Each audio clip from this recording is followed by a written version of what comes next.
Salom hurmatli rus tilini o'rganuvchilar. Biz sizlar bilan rus tilidagi rodlarni o'rganamiz. Bilganingiz kabi rus tilida 3 ta rod bor. Birinchisi mushskoy rod, ikkinchisi женский rod va средний rod. Mushskoy rodning mushskoy rod ekanligini bilish uchun biz avvalambor женский rod va средний rodlarni aniqlab olishimiz kerak bo'ladi. Masalan, agarda so'zlarning oxirgi harfi a va ya bo'ladigan bo'lsa, a va ya harflari bilan tugaydigan bo'lsa, bu женский rod bo'ladi. O, ye va yo harflari bilan tugaydigan so'zlar средний rod bo'ladi. Ushbu 5 ta harfdan boshqa harflar bilan tugaydigan so'zlar bo'lsa, mushskoy rod bo'ladi. Esingizda bo'lsin, mushskoy roddagi narsalarni mening deb aytish uchun moy deb aytamiz. Женский roddagi narsalarni mening deb aytish uchun моя deb aytamiz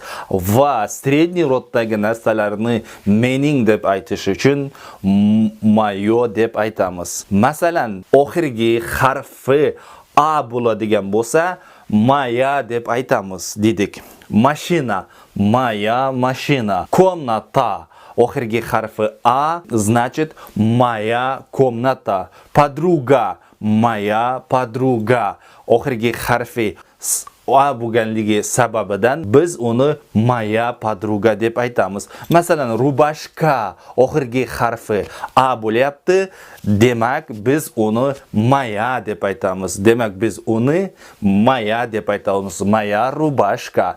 Yoki bo'lmasa kompaniya oxirgi harfi a bo'lyapti, demak biz uni моя kompaniya deb aytamiz.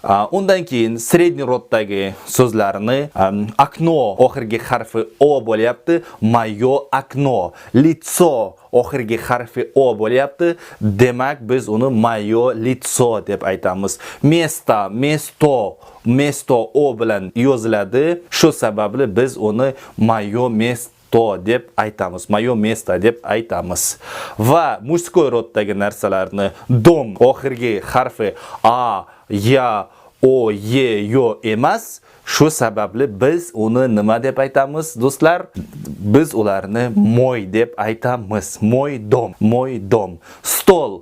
Demak, oxiri a emas, ya emas, o emas, yo emas, ye emas. Demak, biz uni nima deb aytamiz? Moy stol deb aytamiz. Yoki bo'lmasa drug, moy drug deb aytamiz.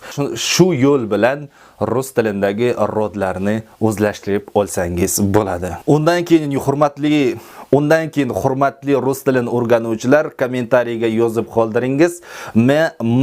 Men to'g'ri yoki to'g'ri emas ekanligini обязательно tekshiraman. Rus tilidagi telefon degan so'zni mening deb qandoq aytamiz va mening улица mening ko'cham deb qanday aytamiz va mening отношение, mening muomalam